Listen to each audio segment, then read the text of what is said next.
today's a good episode to start because we're doing the Southwest Division. And Brandon, as we start with the New Orleans Pelicans, this is going to be a team we're going to talk a lot about the value relative of their win total versus the division. I spent an inordinate amount of time on this team. One, because I really had a hard time. This team was like 5 different squads throughout the course of the season. They start 1-12 last year. Then they pick up, they kind of right themselves, they figure out some stuff. Then they make the big trade, get CJ McCollum, and then they play Herb Jones and Trey Murphy more, and they get Larry Nance off the bench, and that was one team. And now you got to factor in, and this is the biggest thing, man. We'll talk about the number, which is 44.5.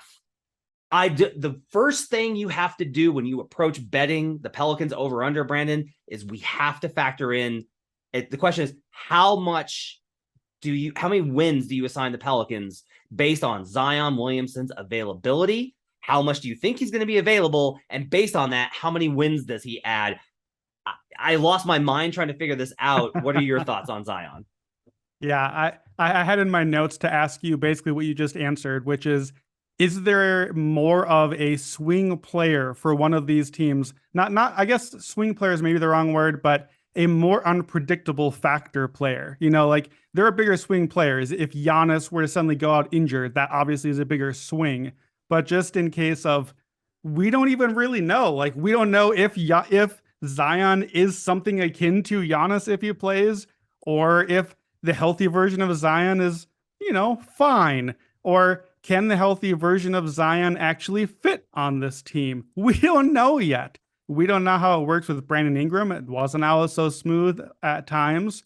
CJ McCollum, it seems like, might complicate that even further because you've got 3 guys that want the ball a lot. And Zion, the last we really saw much of him was running point for this team and handling the offense. We don't really know how Zion fits with Valanciunas still. My whole process, we talked about on how to bet these. I'm looking at offense and defense. I'm looking at the ratings. I don't know. I don't know what to do because inevitably the offensive rating has to go up with Zion. But I think the defensive rating has to go down with Zion. And I think it's a lot for both of those. Offense maybe can be toward top 5 if it's as good as we think it is. Defense might go almost as strongly the other way if it's as bad and a bad of a fit as we think that it could be. So we have, if everything goes right for this team, Zion maybe is a fringe MVP type candidate. That sounds crazy. We've seen really only a season of games from him, but the last we saw, here's what Zion was: 27 points, 7 rebounds, 4 assists on 65% true shooting, a 124 offensive rating. Zion's on the court. Our offense is a god mode right now. So all of that together makes the Pelicans the highest variance team out of 30 on the board for me, because the best of Zion is really, really good and elevates the ceiling. And the worst of him, that is none of him because of another injury or whatever, really drops the floor out.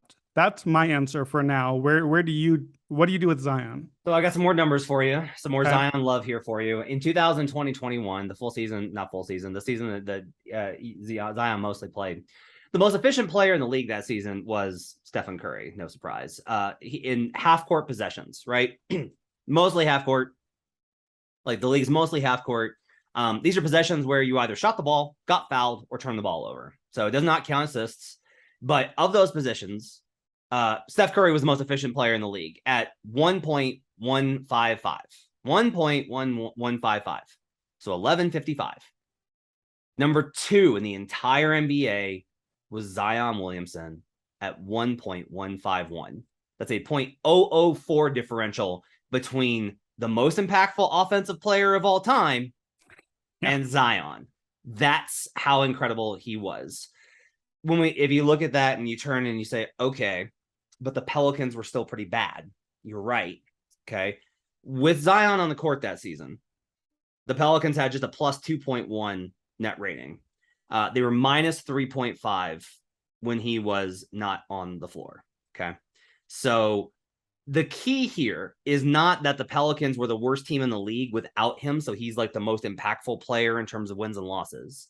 Nor is it that when he was on the court, they were dominant. Like you're talking about some of these guys that have like 7s and 8s are your MVP level.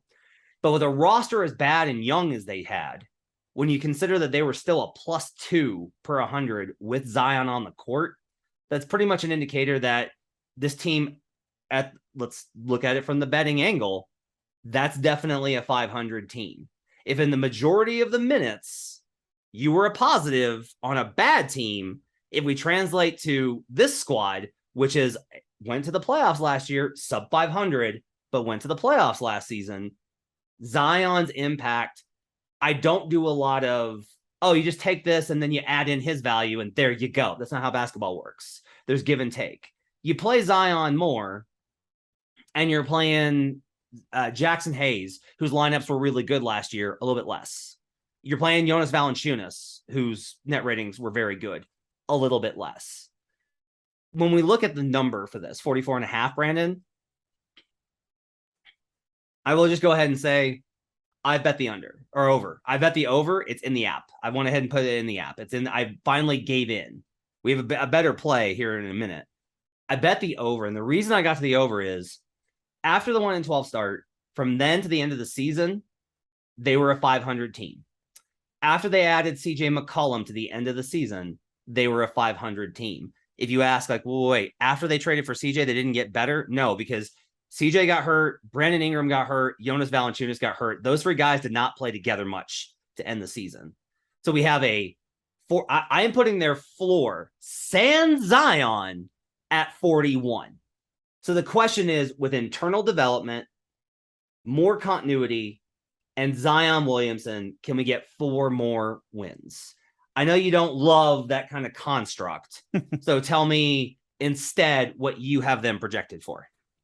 Yeah, so I have a hard time with the way we got there, because so much is different from one year to the next, not just for this team, but for the rest of the league as well. And there's so many stars missing in the West. A lot of the West teams are going to be very different this season than teams that the Pelicans may have faced on a schedule point last year, which that always will be true, but I think it especially is true this season.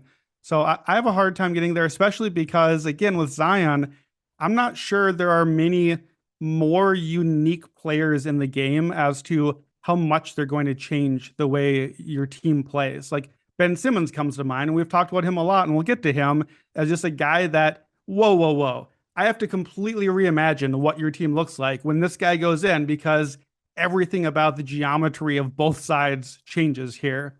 With Zion on the court, suddenly you have 3 really good players that need the ball, and in the bench unit, it's Jose Alvarado, Devontae Graham, probably Trey and Jackson, Jackson, and then Nance at center. There's very little offense off the bench. And I know they'll stagger and you get all the 3 guys, and maybe that's not a problem, but it's not a great bench, and there's no scoring punch. It's not a deep team. Zion obviously has the injury issues. Brandon Ingram has had his injury history as well. I will point out one thing. An underrated thing here is we're not just getting Zion back, whatever amount of him we get. We're also getting a half a season of CJ McCollum. We can't forget that. He was really good, and that adds into all the equation we're talking about too. So I have the Pelicans at somewhere between 40 and 52 wins, which is just extraordinarily unhelpful, because that is a huge swing. I don't have any other team as that wide of a berth.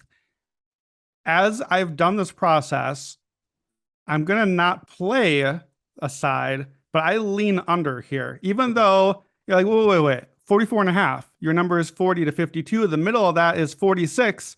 That's higher. You should take the over. No, I have a different way that we both like, that we're going to play a high-end outcome, but I think the low end is the more likely outcome, because I think there are more ways that this can go wrong than that it goes right. But the right way can be really good. So I'm at a spot, I guess, where I don't want to play the median. I want to play the extremes, but both extremes. All right, we'll talk about that play in a minute. I just want to push back real slightly on this. My biggest play, the reason I'm making this a best bet for the over is because you mentioned like there's ways that this can go wrong. My problem is that you have to have multiple things go wrong. If Zion gets hurt again and doesn't play,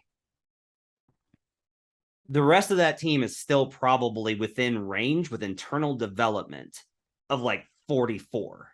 Like, we're within range there. I think if you factor in like Herb Jones is going to be better, who I think is one of the best defenders in the league. Trey Murphy's going to be better. They get Dyson Daniels. They get more continuity. It's not a COVID season. All of those things combined, to me, we're within range before we get to Zion. If you say like, all right, let's factor in 40 games of Zion. Okay, he misses half the season still.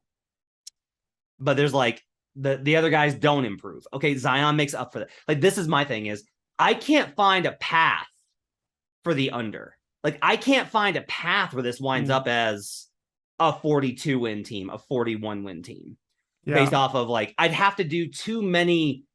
It's like the parlay, right? I'm having to parlay a lack of internal development, chemistry issues with Ingram and Zion, which I am worried about. CJ, honestly, his numbers were a little worrisome. Those continuing year over year. Valanciunas having some sort of injury issue. The bench being problem, despite it probably, I think it's actually stronger because Devontae Graham gets to go to the bench and help out, and they got Dyson Daniels and other guys like that, and Jackson Hayes, who actually looked like an NBA player last season. All of that, like, I have to parlay all of those to get to the under.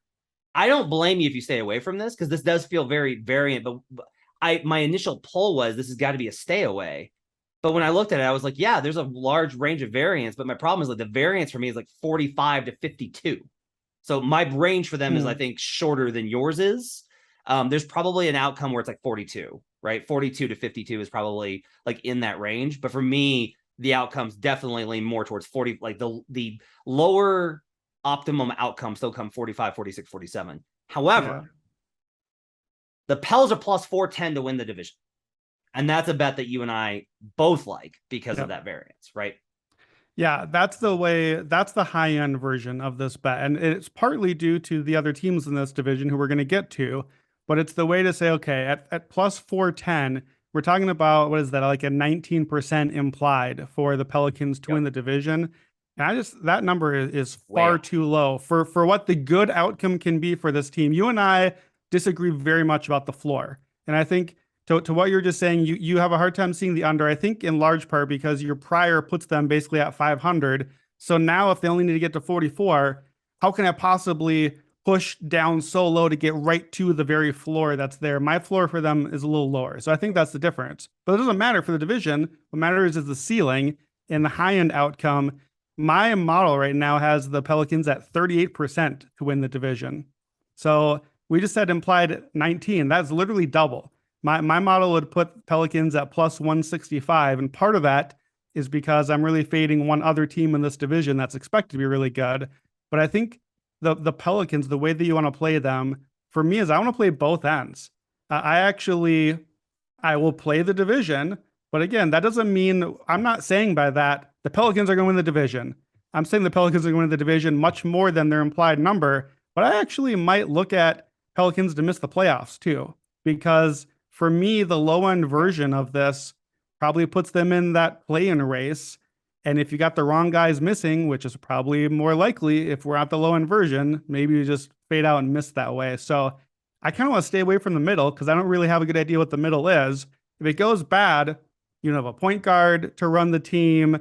You don't really have a defense that I like. I'm going to guess you would like the defense more than I do, but I worry about just what Zion does to the lineup. I don't. Like, either you play Zion at center and you wreck offensively, but you're just getting murdered on defense, or you play him in JV, but now you have one good defender on the court. You have Herb, and Herb can't cover all 5 dudes. He can probably cover 3 of them, but he can't do it all. So I think for me, it's the extremes. I think it's more about lineups, right? Like I think a Jose Alvarado, Herb Jones, Jonas Valanciunas, Zion Williamson lineup is probably still going to destroy Worlds defensively because Jose and Alvarado are so good in terms of their overall defensive impact, even if it's stagnated, but you're not going to see that as much and it's not going to close because it's going to be Brandon and CJ. Right. I'm worried about the defense. Like I'm absolutely worried about the defense. Okay. So like understand it there. I think at 410, there is just a really good value here, especially I think a lot of this is based off of there's one team in particular, the favorite that we don't want to play, that we're going against, and that builds a lot of the value for this.